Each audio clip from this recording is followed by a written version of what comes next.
It's step up time, baby.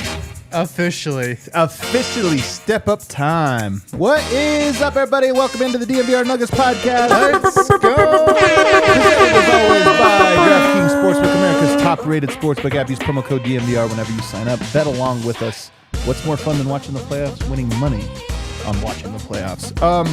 Guys, I'm wearing shorts for the first time this year because today, the warmest day of the year.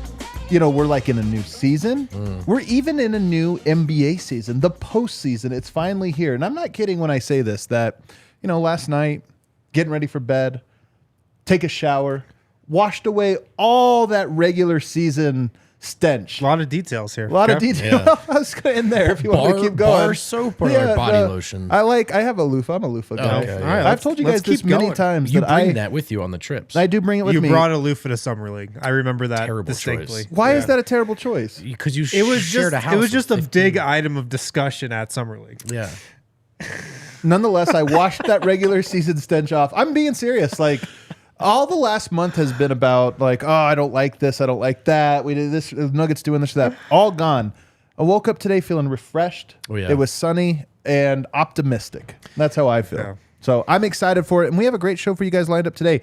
I love the way we've laid out the show, looking at individual matchups for the Nuggets, both offensively and defensively. Is this player going to be very challenged on the offensive end? Are they going to be very challenged on the defensive end? And then we have some nice artwork that we'll use to make a visual representation of all of that. Love to help that. me out. I dress. Look at me. I have Easter coloring on the day after Easter. You were really going for it. I went today, sun. gotta I'm a say. little sunny. I've been out in the sun, with the kids a little bit. And then there's Vote, who's all black, hoodie. You look, dude. This is a regular season fit. No, so I had to I scooted to work today. It was a little chilly in the morning. It actually I is was the chilly in the first morning. person in the office today. Were you really? Other than Yahir. No. Well, he sleeps here. You so can't beat it doesn't Yahir. really count. Yeah, nobody has caught on that Yahir lives here. Yeah. This is He's his coming clear. actual home. It saves a lot of money on rent. It's incredible. And then over there, of course, Harrison Wind. Man, I've been waiting for this day for 3 years, actually. You think, No is he pressure. joking? Is he No joking? pressure, but I've been waiting for this day for 3 years. I'm so excited for it and excited for all the coverage. Like, this is where we get to ratchet up our focus and attention on this, our beloved Nuggets and all the details. Did you get behind the ears, Adam? Absolutely, man. Got every nook and With cranny. the loofah? The loofah. You gotta go hard behind the ears sometimes. We are going to, Kel, do you have the graphic? Do you want to pull it? Do you have it ready to go? The little section here. I just want to introduce it. Did you put the tough offense on it already? Yeah, just what that looks like. The little XY plot. Yeah, we'll do it So live. here's what we have. Yeah, we'll do it live apparently. So here's what we have, just Oh, to introduce man. how we want to look at this, where it is a scale where we're going to look at specific players, so say the Memphis Grizzlies, and we're going to say Nikola Jokic. Is this a hard offensive matchup, hard defensive matchup? And I guess we could start there. You can pull it down, Kel, as we talk about it.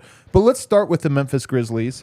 They lost Steven Adams for the entire year. Yeah. They lost Brandon Clark probably for 2 years. They now have a front court depth chart that may feature Santi Aldama playing minutes. I mean, they're going to have Jaren Jackson Jr., who's obviously very tough. But they've lost just a lot of, what makes them special or what made them maybe concerning. So I'll start with you, and let's start with the offensive end. But Wind, how hard of a matchup for Nikola Jokic will the Memphis Grizzlies be? Well, the only tough part about it is Jaren Jackson Jr. And look, Xavier Tillman is a good player. Yeah. Jokic struggled with him a little bit the last time. I mean, Nikola Jokic against the Memphis Grizzlies has not been good this year. I mean, if you just look at the splits, he's averaging 15 points a game against them in 3 matchups. It's like he has not been good against them. There's some weird stuff. The Steven Adams, is hurt now, etc. But Jaren Jackson Jr. is an absolute force. He gives you length and athleticism that can be effective against Jokic.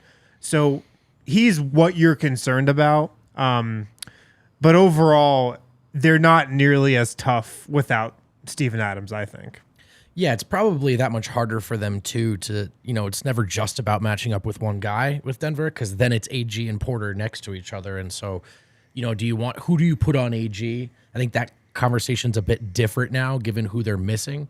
I mean, they put Jaren Jackson Jr. on him. Sure. And Tillman on Yoke. And That's Tillman on definitely how they'll do it. But so I don't think this is Jokic's best offensive matchup. but it's significantly easier with the Steven Adams news. And then you have to consider that Jaren Jackson Jr.'s biggest area for growth defensively is foul trouble. Is this a way that Jokic and company and AG can make a further dent in that front court rotation?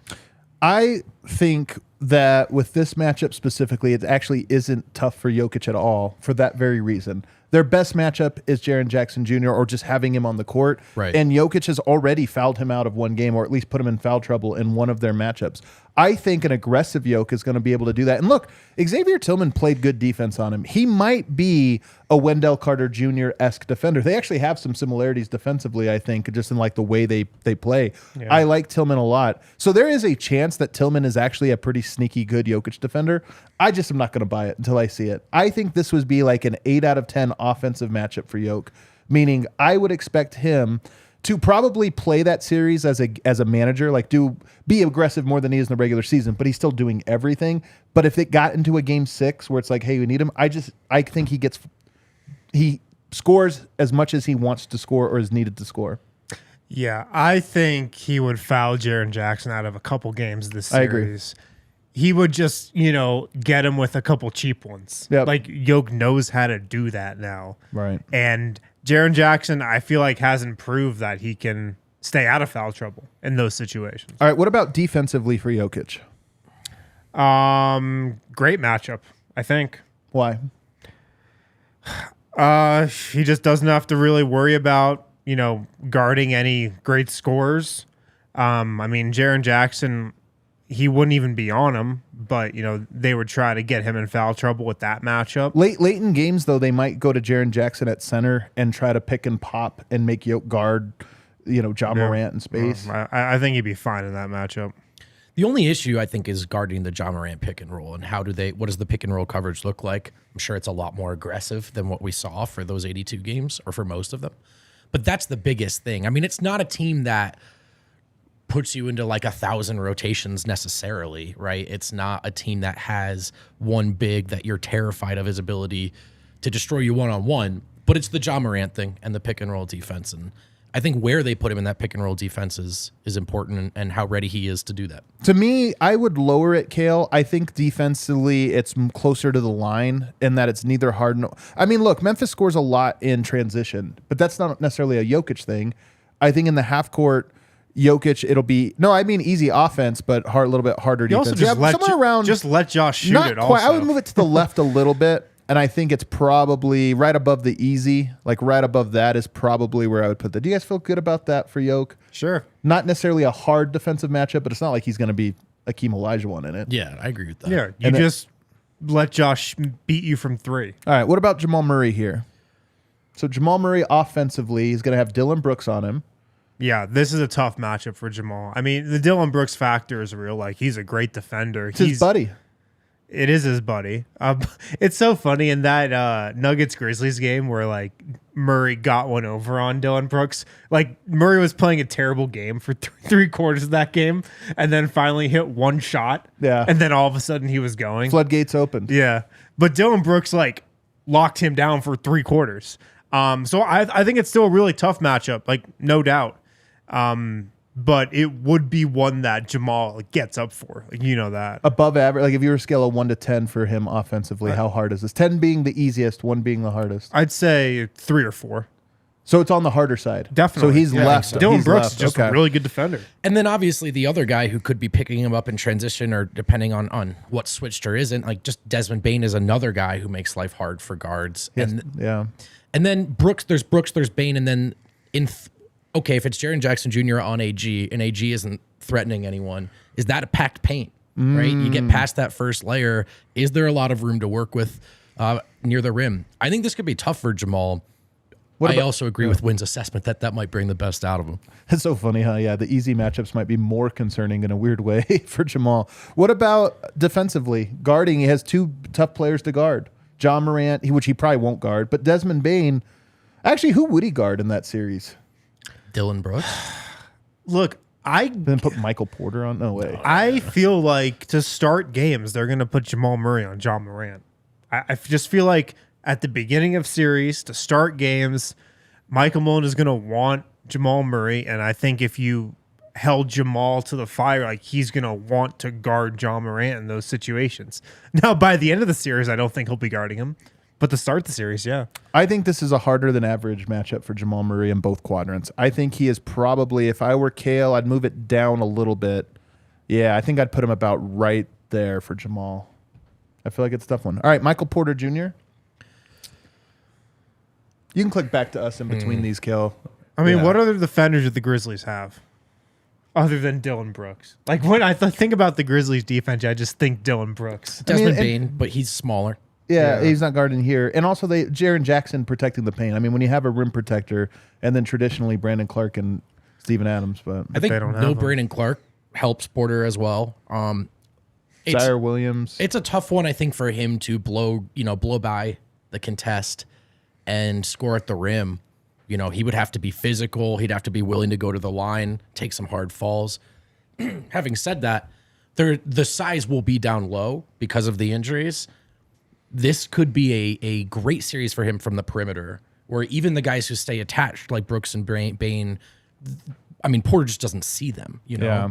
So, you know, that's I up don't. to- I don't think Porter's gonna have much trouble in this series, but I do wonder, you know, if they just put Dylan Brooks on him, like if that's the matchup Memphis goes to. Murray goes off. Does he? All right. Yeah, I mean, Maybe. You don't think he does against John Morant? I mean, John Morant's one of the worst defenders in the NBA. I mean, They Desmond could Bane. guard him with Dylan Brooks. Though. Yeah, but Desmond Bane also, like, Murray's tall. Desmond Bane. I also kind of like Dylan Brooks on Porter. I mean, it's going to take a lot of the in-between stuff away, but he's not big enough. If Porter's hot from deep, like that's not phasing him. Also, Dylan Brooks, as good as he is, he's more of an on-ball defender than he Sure. is an off-ball. Like, he gets lost a little bit there. So, I don't know. I think you put him on Murray for sure. Offensively, I think it's good. If you look at the numbers, he had a 26-point game the most recent matchup, went 8 of 14, even though all of his misses, or 5 of his 6 misses, were from 3. So he only shot 2 of 7, still had 26 points. He did have a 17-point game. Then he only had one other game. It was a 5-point game in 18 minutes, shot 2 of 10, and that was in the loss. So take that for what it's worth. I'm going to go ahead and say I think this one would be a relatively easy offensive game for him, given their injuries. And then I think defensively, you know, because John Morant shakes free so much and he would need a lot of help, I think it's an average one. He doesn't have a specific matchup that it's like, oh, they're going to go to Zaire Williams or John Conchar or whatever. They're not going to do that, but I do think he would still be required to help rim protect in a way that's a little bit tough. So I would say I would probably put him up at the line, though, on defense. Yeah, I would put him right at the line. I'd keep going up right there. Does that feel right for you guys? Sure. Yeah. Yeah. Okay. Let's do Aaron Gordon really quickly. We can try to fly through him. He's going to have Got to be tough, right? Jaren Jackson. a handful, Yeah. and then he's going to have to make threes because Jaren Jackson probably is going to try to not guard Probably him. one of the worst matchups for AG in the entire playoffs, I think. Make threes, even just taking up space in the dunker spot, then you got to finish, right? Over a lot of size. This is not an easy one for AG. He's a real X factor, I think, kind of player in this series. Sure. If he's playing really well, because that is probably gonna be where they sacrifice on defense. That can be where they sort of break the back with it. But this is a tough one for AG. Curiously, he had a 24-point game against them and a 13-point game. He was a plus 22 in the big win and a plus 9 in the other. He did not play in the loss to Memphis. He did not play in that game. He was still out coming out of the break. So 28 minutes, 27 minutes, and was a major positive in both. Makes me think maybe there is something there where he kind of draws fouls or does something that punishes him there. And then again, just with the injuries to what Brandon Clark and this or that, I don't think that there's a second guy. There's one guy, and then there's not a second guy for him. So in that, I'm going to say offensively, it's a roughly average. He's got to make shots. I think it's roughly average. I think that's going to be the wrap on Aaron Gordon in most playoff series. I think that makes it difficult, though. Yeah, I think that makes Defensively, is Jaren Jackson a hard guy for him to guard to make an impact defensively? I think so. Because he's so long. He's long. He's athletic. He's going to have to work defensively. He's also going to draw him out to the perimeter at times, which just is going to make, rebounding and stuff a little more difficult. I don't think it's like the worst matchup, but I don't think it's a good one. I wouldn't say it's like favorable for AG. So do we think he's right in the middle on both accounts? Is he right in the center for this one? Sure. Yeah. I think All right. so. Let's leave him right there. And then KCP. I mean, He has KCP's a tough job. probably man. Really hard defensive Yeah. job. he's John going to Morant. be maybe Desmond the primary on John Morant. I think it's roughly as hard as it gets when you talk about his assignments because he's got not just one but two guys. He's got a guard who are completely different. Yeah. Hey, chat, we're going to go through all the teams just so you know. Patience. Patience. Might be a 3-hour show, but Yeah. And then offensively, I think it's average. Like those guys are just going to be average. So I would say for him, extremely hard defensively, average offense. I agree. That's where I'd put him. And then the bench. I mean, I think They're so short because of how many injuries they've had to go through. I know. So I think it's a little bit. I don't think they're a bench that the numbers probably bear out that they've been pretty good, but they're just not because of the injuries. Yeah, but they do have some guys I think could really hurt Denver. Conchar, Tyus Kennard, Jones, Tyus Luke Jones. Kennard. Jake LaRavia if he plays. Roddy Had the prettiest Roddy? jumper I've ever seen in a pre-draft Aldama? workout. All right. Yeah. They got a mediocre bench. So is it medium, right in the middle? Yeah. yeah, sure. They're all hard matchups for the bench for me. God damn it, you're right. So maybe a little bit harder for them to. I don't know. What is the characteristic of that? I guess it'd be harder to stop. They've got Kennard and Conchar. I mean, really, with Roddy, every my team God. and every playoff matchup, it's just going to be about like how many starters that team staggers with the bench. Okay. That's really all it's going to be All right, about. let's see it. Let's see it here. Let's see the final product we have here. I think that feels about right. I think the guards have it hard. The bigs have it easier, and that'll probably be how that matchup goes. Yeah, I agree. I like it. Let's hit our first break. Now that we have the game sort of in hand, on the other side, we're going to try to run through a handful of these, including the Sacramento Kings. Ripping. Sacramento Kings and Suns coming up. When you get hurt, Backus and Schenker, they are here to help. Backus and Schenker wins for Colorado families. They've been helping those who were seriously injured in Colorado for more than 25 years. And with Backus and Schenker, you don't pay them any money until they win your case. No upfront fees to speak with them about your case. No fees while they work on your case. They've won over $1 billion for their clients. Now they have even more locations throughout all of Colorado, Denver, Aurora, Englewood, and Fort Collins. They have 30 lawyers, more than 30 lawyers, more than 100 people on staff as well. Backus and Schenker, they help with all kinds of injury cases where you weren't at fault, car accidents, motorcycle, rideshare, pedestrians, trucks. They even help you if you're injured at work. Call them today, 222-2222, to find out if you have a case for free. Backus and Schenker wins. Give them a call. They got the easiest number in Denver, 222-2222. Also, if you're listening to this show, if you're a guy out there and you want a better sex life, did you know that 50% of men have symptoms that get in the way of wanting or enjoying sex? If you want a better sex life, you might not be alone. Like I said, 50% of men have symptoms that get in the way of wanting or enjoying sex. Roman is here to help. Roman is the digital health clinic for men, addressing a variety of sexual health needs and offering genuine medication that helps, achieves, and maintains a strong erection. Roman offers discreet wipes that help you last 4 times longer in bed. Also, in men with low T, getting testosterone levels back to normal can help increase your libido. Roman offers a testosterone test, which includes lab processing. And if it's appropriate for you, treatment for low testosterone. What's great about Roman, no waiting rooms, no hassle, just a straightforward digital experience from the comfort of your home. If medication or testing is appropriate, Roman will send it directly right to your door. Also, everything arrives in a super discreet package with free 2-day shipping. So you don't have to let anybody know you're using Roman. It shows up in a discreet package, free 2-day shipping as well, right at your door. To learn more about how you can achieve your personal sexual health goals, go to ro.co/DNVR or ro.co/DNVR to get 20% off your first order. That's ro.co/DNVR. That gets you 20% off your first order. And again, Roman, super safe. It's great for men with low T. Getting testosterone levels back to normal can help increase your libido. And again, Roman shows up in that unmarked package right to your door, free 2-day shipping. Get set up, ro.co/DNVR.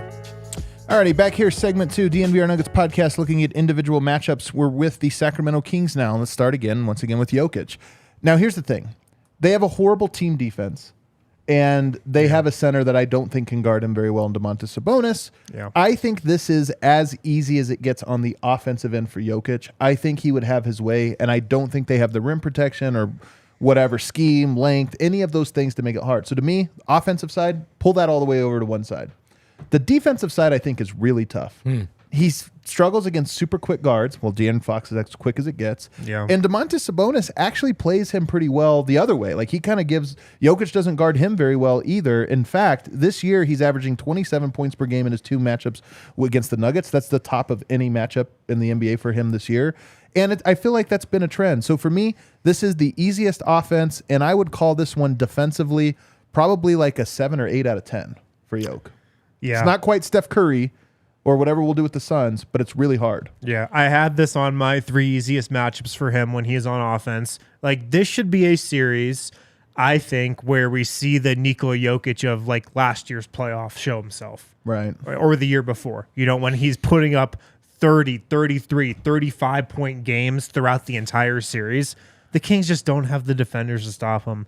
Even if like they show 2 people at him, like, he's still going to get 30 points a game in this series. So, yes, I think a matchup with the Kings is a series where Nikola Jokic will absolutely eat that Sacramento front line alive. Flip side, statistically the best offense of all time. Nuggets struggle with quick guards. I think this is a very tough defensive matchup for him. I don't know if it's necessarily number 1 in terms of the ones we've seen over the years, but as far as this field, it's way up there. Fox is tough. Obviously, he doesn't guard Fox, but pick and roll situations just too quick. Sabonis is not afraid of him. Skilled, versatile. These guys can score. These guys know what their identity is too. So this is not an easy one defensively. Let's go to Jamal Murray next again. You know, guarding De'Aaron Fox, I know he won't be the primary assignment there, but He'll be matched up with him enough. he'll be. I mean, you're inevitably going to be a guy that gets targeted. You know, in late in games. There, by the way, De'Aaron Fox, the best clutch time scorer in the NBA this season. Like, Pole position for the Jerry West trophy. He's saying it all year. He wants it. They have Davion Mitchell, who is a really good defender, but he's kind of small. And I remember Murray kind of. I think he's looked okay against him. They've got Terrence Davis, Kevin Huerter. So, look, in this series, this is a great matchup for the Nuggets on offense and everybody on offense, and a tough matchup for everybody on defense. Like, the Kings do stuff that the Nuggets really struggle with defensively in terms of transition, scoring in the paint, like getting into the teeth of the defense. De'Aaron Fox will kill the Nuggets in a playoff series. Like, I'm pretty certain of that. So you think, but will Murray score? Is he down next to Jokic? Is he right where Jokic is then? Yes. Or is it a little easier defensively for him? Offensively? Both. Well, offensively, we agree that he should score. Yeah. Easily, where Jokic is. But defensively, I think it's going to be tough. Absolutely. Because he's going to be on De'Aaron Fox sometimes. All right, put him right next to Jokic. Let's go to Michael Porter. Easy. Yeah. I mean, he's going to be going against Harrison Barnes and Keegan Murray, capable defenders. Nobody that can shut him down, though. This is just not a defense that's done team defense stuff well at all year. And at some teams in the playoffs this year will forget about Porter. You will see so much priority and attention on the bread and butter action, the pick and rolls. Porter will be open. I have a feeling the Kings will be one of those teams that just it doesn't have that tightened up all the way. I think that all of these guys, Trey Lyles, Harrison Barnes, and Keegan Murray, I actually think he can be good defensively against those guys too, because they're not going to be like blowing by him with stuff. Yeah. Porter's good when he doesn't have to like bite on fakes and then just jumps high to contest the shots. And like Harrison Barnes to me is that kind of guy. He's not blowing by him for dunks and stuff. He's trying to shoot fadeaways. Yeah. So I actually think he's the one that I think this is a good, probably like a 8 out of 10 offensive matchup, maybe 9. Yeah. And then defensive matchup, it might be like a 6 or 7 out of 10. Yeah. Are you guys with that? Yeah. All right, there we go. So we kind of like him. He's probably down a little from there on the defensive side. I mean, they're still a good team, and he's gonna have to be in help a lot. Let's go to Aaron Gordon. Same thing. Is he matched up with Harrison Barnes? This would be like this could potentially be a huge series for Aaron Gordon, just because he's so much stronger than those guys. Yeah, and he could just bring him into the post and draw fouls and out muscle him. So I think he'd have an easy time on both fronts, I think. Yeah, I think so too. I think he'd be another one. This is maybe his best series. That's what I was going to So say. I would put him maybe even above Michael Porter in that top quadrant. And then lastly, we have KCP. I think for KCP, this is a tough matchup. He's a really good defender. Quick guys, though, I don't know. That's like a tough one for him. I think like he can test pull-up jumper guys well, goes around screens well, but straight line, get to the rim, I think this might be a tough one. Yeah, I agree. Tough. He's going to sell 2 to 3 illegal screens, though. He's gonna do I it. like that. He's going to do it. So let's call this offensively. I don't think there's anybody there that's really giving him a hard time. Like they have like positional guys or whatever, Terrence Davis and Davion Mitchell. But I think it's probably an 8 offensively, and then defensively it's probably like a 2. Don't you think? Works for me. So he's down there in that quadrant as well there, Kale. And then the bench, they have a better bench than Denver. Do they?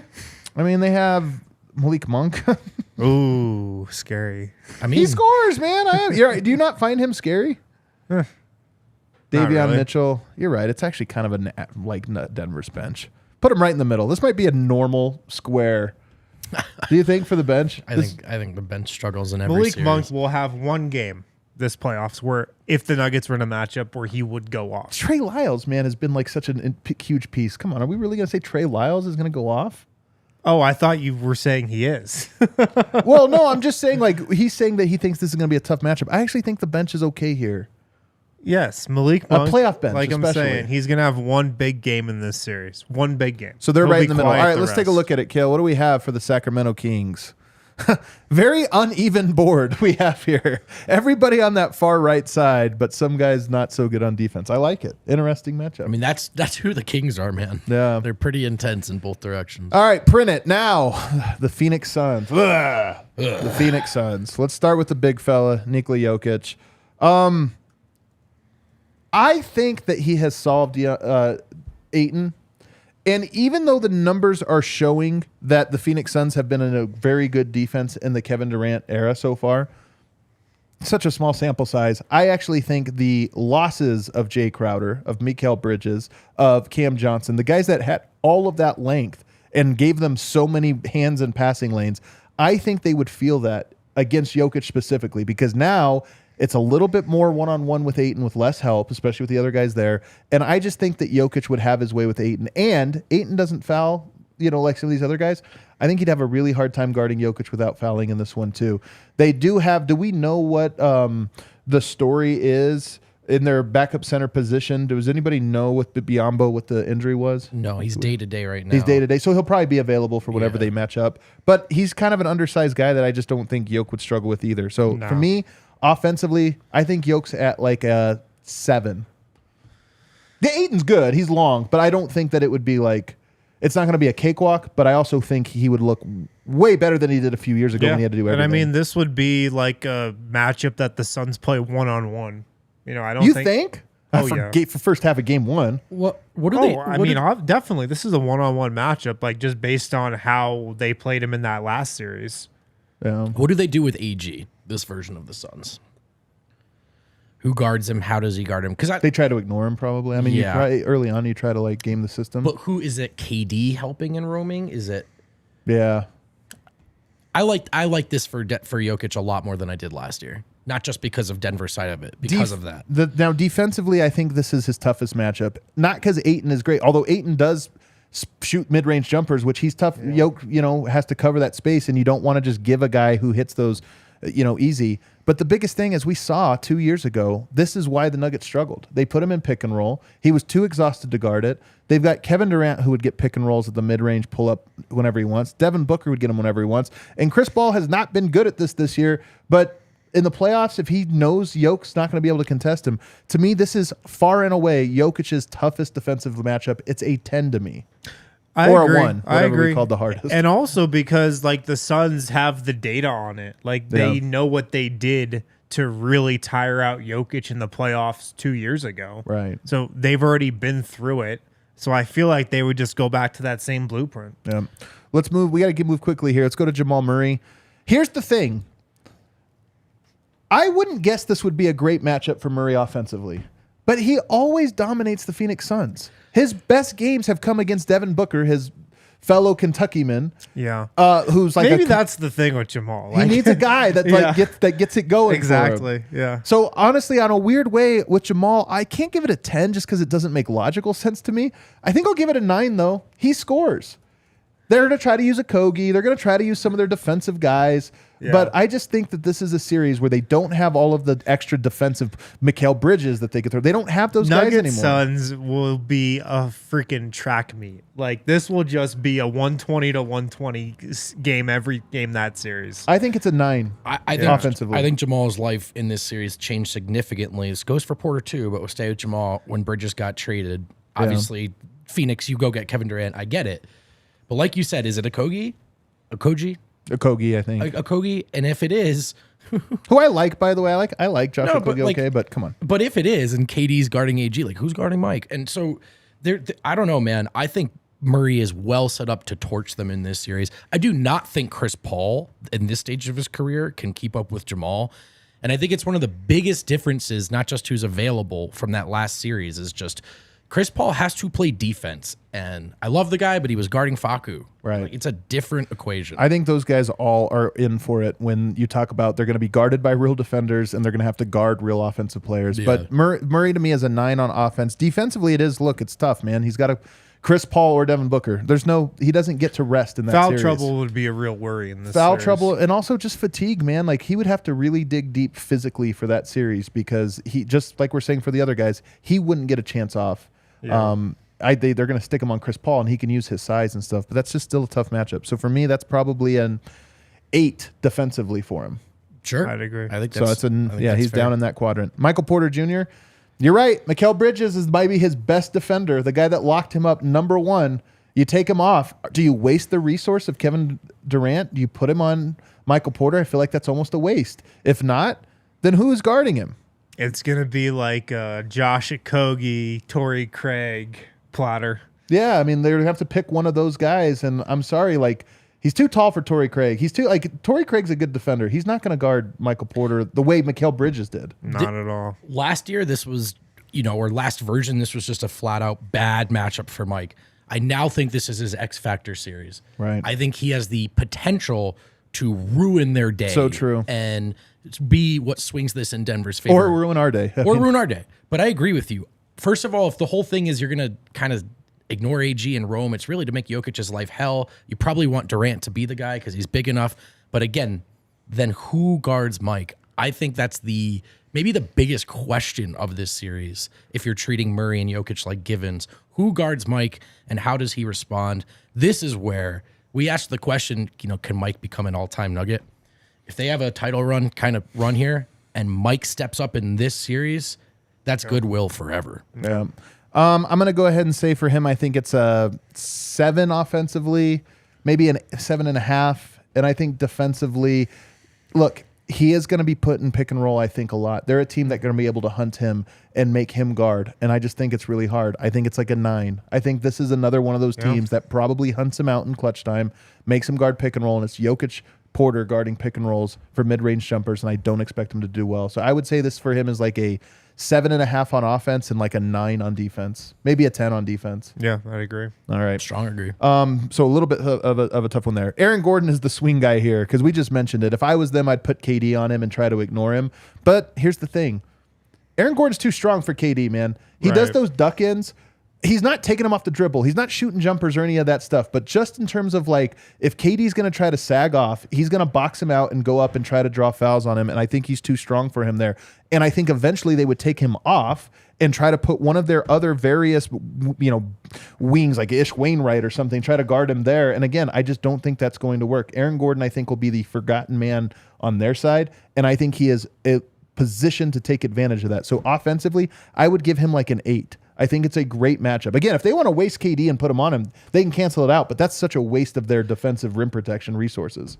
Yeah. He's also a guy where the strength and the physicality, I don't think there's one dude in this Phoenix starting lineup that Aaron Gordon should or will shy away from. Right. Even KD with all that length, I think if you're Gordon, you should feel and play as strong as you do all postseason. You'll get a shot blocked a few times, but just keep it tacky. You'll draw some fouls, dudes. whatever. Yeah, man. Go Defensively, through I will say, I think it's a terrible matchup for him. He's going to draw the KD assignment, and I've said this before. He plays shadow defense. He doesn't attack you. He just tries to like mimic you and then contest. And with KD, nobody can contest KD. He's not bothered by contesting. He's too tall. He's too good of a shooter.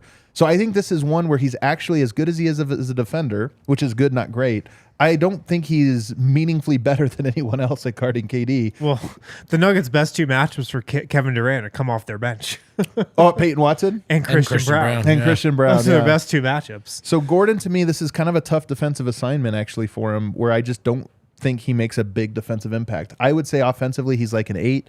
Defensively, he's like a 7, because I think they would arrive at a point where he stops guarding KD and just guards other guys and has effect there. But yeah. That's where I would have him. Man, look at us all down there. We're huddling up in the corner over here. KCP, extremely tough matchup defensively. Look, he's got a bunch of really good players. I think he does a good job against them, but it's a tough matchup for him. And then offensively, I think it's hard to say easy because the stuff he doesn't, he does. But I do think it would put them in a bind, having to like use a resource to always be guarding him. So to me, this is probably like a 7-7. Yeah, I mean KCP, Aaron Gordon, 7-3. like those are going to be 2 X factors in every series. Like if they go off, the Nuggets are great. Yeah. Yeah, KCP will be open, man. The bench here, they don't have. One of their problems is they're not very deep either. They have a bunch of guys off their bench that aren't necessarily proven, and guys that are one-dimensional. Damian Lee, one of the best shooters in the NBA, can't guard a chair. So they've got things like Denver, where Denver's kind of the opposite. They got a bunch of guys who can't score but can play some defense. I think this is another one that is right in the center, a wash, not necessarily an anchor for the Denver Nuggets. Yeah, and as you mentioned earlier, guarding Kevin Durant. If Kevin Durant staggers, guess what? Peyton Watson, Christian Brown, those are the guys that we want matched up with them anyway.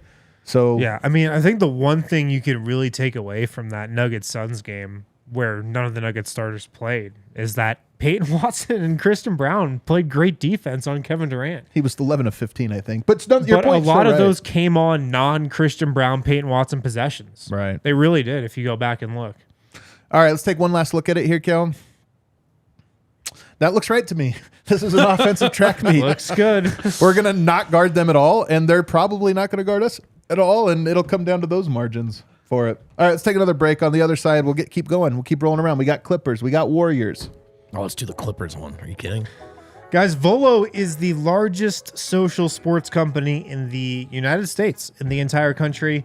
The sign up for spring leagues closes April 13th, so in 3 days, but you can still sign up and save $10 when you use the code DNVR10 at sign up. Use that code DNVR10, get $10 off your sign up for spring leagues. That closes again April 13th. The DNVR crew, we are playing in the Cherry Creek Bowling League on Monday. So if you want to bowl against us at Cherry Creek in the Cherry Creek Bowling League, sign up for the Bowling League on Mondays. Volo has a lot of other spring sports as well. They've got kickball, soccer, volleyball, softball, cornhole, bocce ball, basketball, pickleball, bowling, mini golf, flag football, and more. There's even more. They've also got leagues throughout the entire city. Lodo, Rhino, Uptown, City Park, the Highlands, Sloan's Lake, Cherry Creek, DU, Englewood, Arvada, Aurora, and Northfield. So even if you're not located right in the heart of Denver, you can still play with Volo. So again, sign up with Volo, use the code DNVR10, get $10 off your spring league sign up. That closes April 13th, and DNVR, we are playing in the Cherry Creek Bowling League. When does that start? I guess after the sign up period closes, so I think next week maybe.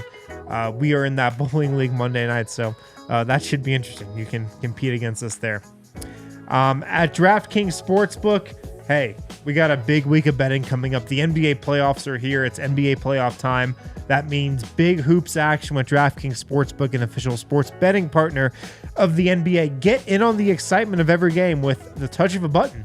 New customers can make a $5 pregame moneyline bet and score $150 in bonus bets if their team wins. Plus, everybody can score a no-sweat same-game parlay every single day during the NBA playoffs. So playing tournaments starting up, got that no-sweat same-game parlay going, tons of stuff to bet on. Download the DraftKings Sportsbook app now. Sign up with code DNVR. New customers can make a $5 pregame moneyline bet and score $150 in bonus bets if their team wins. Only at DraftKings Sportsbook with code DNVR. Gambling problem? Call 1-800-GAMBLER. In Massachusetts, call 800-327-5050 or visit gamblinglinema.org. In New York, call 877-8-HOPE-NY or text HOPE-NY 467-369. In Kansas, call 1-800-522-4700 on behalf of Boot Hill Casino and Resort in Kansas. 21 plus in most eligible states, but age varies by jurisdiction. Eligibility restrictions apply. See DraftKings.com/sportsbook for details and state-specific responsible gambling resources. I see somebody in the chat saying KD can guard MPJ. I mean, of course he can. The point of this exercise is it would be a waste of their defense. He's so important to their rim protection. They have to have him. So if he is going to take on the MPJ assignment, MPJ is going to be in the corner. He's going to be at the 3. So he has to make choices. That's why I say even if KD can guard him, it still is a compromise to their defense if he were to do so. All right, let's get on to the Clippers here. Let's start with Jokic. We know this one. We have nothing but a mountain of evidence over the last 3-4 seasons. They can't do it. They cannot guard him. You want to say they can, but they can't. They can't. They can't guard him, guard and him. I don't think that changes this year. To me, I don't want to call this one the easiest one. You mean Mason Plumlee can't lock down Nikola Jokic? I don't know that I can go 10. Can you guys go 10 on that? I think it's a 9. 9. Yeah. I think it's a 9 for you. I think It's there's not only quite a one team cakewalk. that's a firm 10. There you go. So this one is that. And then on the other end, here's the thing. I think this is Jokic's best defensive matchup. It's not that he's going to be the craziest rim protector, but one, I'm just not. Zubac's points aren't that impactful. So he might score 20 a game, but it's like, go for it, man. That means Kawhi's not getting to the rim. They don't run a lot of pick and roll. I think this is one of his easier defensive matchups. I think Jokic can be good defensively in the series. I think this is like a 7 on the easy scale for him, maybe an 8. Definitely. The Clippers don't do anything complex on offense. They're not running the pick and roll heavy attack like Phoenix is. They're just giving the ball to Paul George, giving the ball to Kawhi Leonard, a lot of times giving the ball to Marcus Morris. Right. And just saying, go for it. So, yeah, I agree. This is why Denver always wins that one. Anything to add to that? No, they just don't. They don't overlap with Denver's weaknesses the way the other best teams do. If we go to Murray, let's see here. Especially without Paul George, that's one less long defender. I do think Kawhi can guard him in clutch time if he so chooses, and strength and length has been the thing that has actually really disrupted him. So I do foresee scenarios where this one can be tough. Russell Westbrook out there, Eric Gordon out there, Norman Powell, who's played some good defense, I guess, in the past. They have some guys that are long, but at the same time, Murray also has these guys a little bit figured out. I think we have to give him credit there. I think this is like a 7 on the easy scale. It's not a cakewalk, and there is the Kawhi factor, but I think everything else is like, yeah, he's comfortable there. Yeah, I think it could be tough because, like, if Jamal gets going, I think they've got guys they can put on him that are going to slow him down. Like, that's the tough aspect. They have even more length than they had a couple years back, even without Paul George. That's like, true. if you start going through it, there's a Terrence Mann, Norm Powell, you know, they just got guys. They've got guys that they can throw at Jamal for sure. I do think on the other side of the ball, it's not as challenging for Jamal, even if it comes to switches. Like Wynn said, it's like a lot of grueling mid-post. He's good as a post defender. And that's where Jamal does defend well. And that series is maybe his highlight in that regard. So I think there's give and take there. I think offensively 7 was the right. Because they don't want to get too cocky, man. They have some length. He'll still have to work. But it's actually just the mental edge that you think he likes to play this team. Yeah. So are we going 7 and then sort of average defensively, or maybe a little bit above average matchup for him? Westbrook is tough. Yeah, I get, and yeah, they have more. I mean, he'll probably be guarding like Gordon and Powell. I don't know. I like it. I actually think it's okay for him. I think a little bit above average. I think that's the right spot for him, right about there. Michael Porter Jr. Got to be tough, right? I mean, especially when he's on offense. They've got a lot of guys that they could put that have length on him. Yeah. they're switching everything, so he's probably not getting a ton of like rotational kickouts. I don't know. We say Bridges, one of the, I think maybe the OG too was Powell. You're like, oh man, he's getting punked by this guy. However, I think Porter's in a different place physically. That was rookie year Michael Porter. He's in a very different place in more ways than one, particularly physically, maybe, right? Like how confident he is in that regard. So, but defensively, he is going to have some tough matchups. And let's, if they face the Clippers, they'll be in the second round. Maybe Paul George is back, and that makes it even harder because now you talk about Aaron Gordon could guard one of them, but that means somebody else has to guard the other. He's probably going to be out on an island a lot. I think it's a tough defensive matchup.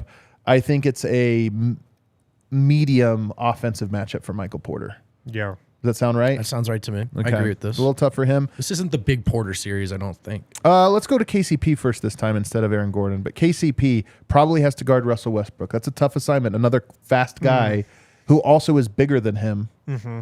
And you're not necessarily worried. Like KCP, again, he's so good at staying in front, getting around screens, and then contesting jumpers.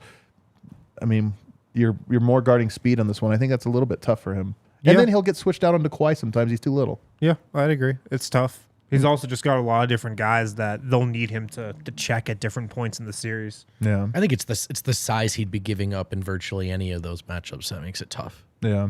And then offensively, Russell Westbrook guarding him, he gets lost so often on defense. Like that guy gets lost a lot. Knock him down. He's going to have to get a lot of wide open shots. So I think it's like a 7 on offense, but probably like a hard defensive assignment. Look, if the Clippers are smart, they will play Russell Westbrook against the Nuggets bench. Yeah. And he'd probably kill the Nuggets bench. Yeah. I don't know. They have defenders on the bench, though. Yeah. You know what? Just give Christian Brown the assignment, man. Let's see what happens. And then Aaron Gordon. Again, they just have so many ISO guys that I think it would be tough. He's got Marcus Morris who's going to have him. He might have Paul George. He's going to have Kawhi Leonard. He doesn't get to take any plays off. I think defensively this is a really tough assignment for him. And offensively, those guys are all big. I mean, even if you get down to the Batums and, if you say maybe even a Covington or this or that, like there's just a lot of guys where you don't ever get the assignment off. Yeah, but I'd actually rather AG deal with strength than speed. I agree. Yeah, for sure. I agree with that. So maybe this is a good matchup from defensively? Yeah. It's an opportunity to be a great one. We've seen him be good against Kawhi in the past. I think it's a chance for him to be like, hey, Denver does not have a lot of guys like me on the roster. I am well built to. There's a lot of guys he has to guard, but get up, get physical, get strong. Above average for him defensively matchup? Yeah. Okay. So a little bit, maybe like a 6. Sure. And then on the other end of the court, they've got a lot of, so maybe a 6 and a 6, like kind of or a 6 and a 4. Sure. Okay. All right. And then the bench, they have a deep bench. I think this is a really bad matchup. Clippers got to have the best bench in the West, right? I think this is a really tough on both ends. I do think defensively they make more of an impact because, as you mentioned, they have guys to throw out, but I think this is a tough one for Denver. Maybe average defense, and then they're not going to, I think they're going to have a hard time. I mean, the Bones Highland factor would be real in this series. Man. It'd be really real. Oh, he'd be the biggest possible X factor. He would take some bad shots, though, as well. But he'd make some bad shots. This is true. I think this is an appropriate board. I kind of like it. All right, let's run through Warriors. Jokic. I think it's quickly. We got to go quickly. good. I think it's good now. I think it's good now. He has his pieces. He figured Draymond out. I like this matchup. Yeah, I like it too. You got to like it. It's the matchup I most want because I believe this vote. I just think Yoke's ready for a 35, 10, and 10 series against the best defender, Draymond. Like, he just figured him out.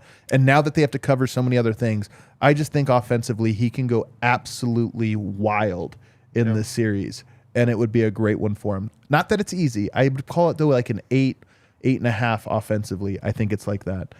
Defensively, though, I think it's the second toughest matchup, only to Phoenix. Oh, the most he has to be in space. The most, like, you're just going to be guarding again, like Phoenix, they have the data points of what they did last year. And of course, this is an entirely different Nuggets team. But if you're the Warriors, you have the same game plan. Yeah. The defense, the thing that's different about the Warriors, I know a lot of people will look at it and be like, they lost some guys, they're a little bit older. The one thing I'll say is Klay Thompson has had some monster games, way more than last year. It's terrifying. Klay was like regular coming back from injury Klay. He's different this year. I mean, he's still inconsistent, but he can afford to be on that team. But the factor of, you think about Yoke in space, where now you have a whole other guy that's hitting 5-6 threes regularly. That's tough. So to me, it's the second toughest defensive matchup, maybe toughest, but at the same time, I think offensively he's dynamite. Yeah. Murray in this one. Tough defensively. He's going to have to be running around nonstop. Really tough. Offensively, though, well, they have Gary Payton, man, who's like the swing factor for them. You really I feel like the Warriors, they kind of have their top 6 or top 7. Is it the same as last year? So I think it's a tough matchup for Murray, both sides of the ball. I do. I agree with Wind. I think, offensively, I still think he can get going. But I do agree that I think it would be more tough than average. And then defensively, are you kidding me? It's like the guards are going to have a nightmare. KCP, same thing. Like, this is the toughest possible matchup.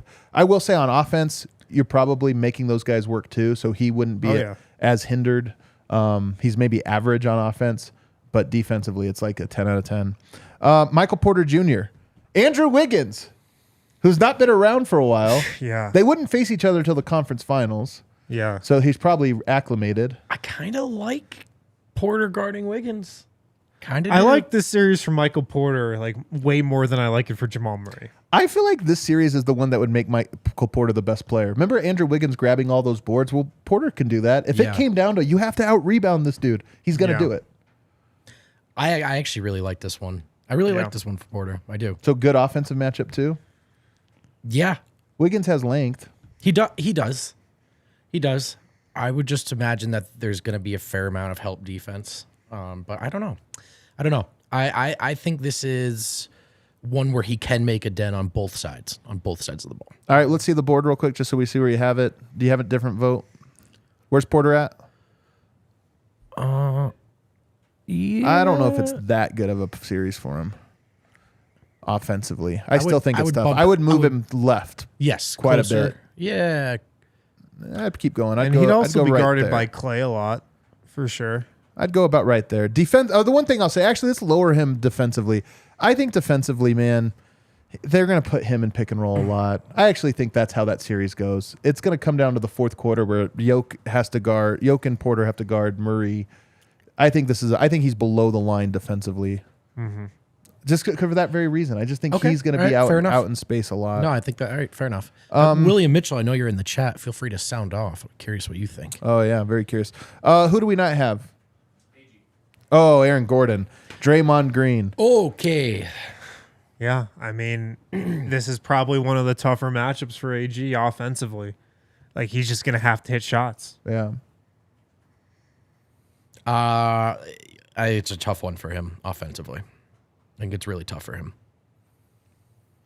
I think it's a tough matchup for him just because Draymond has been going at him so hard. They're not going to guard him. They're going to be in his head. I think offensively, this is a really tough one. The most pressure he will have to make shots is in this one. So I would call this easy offense. No, this would be like a 2. If you think back to game 1 last year, and yes, again, the Nuggets have an entirely different team from last year.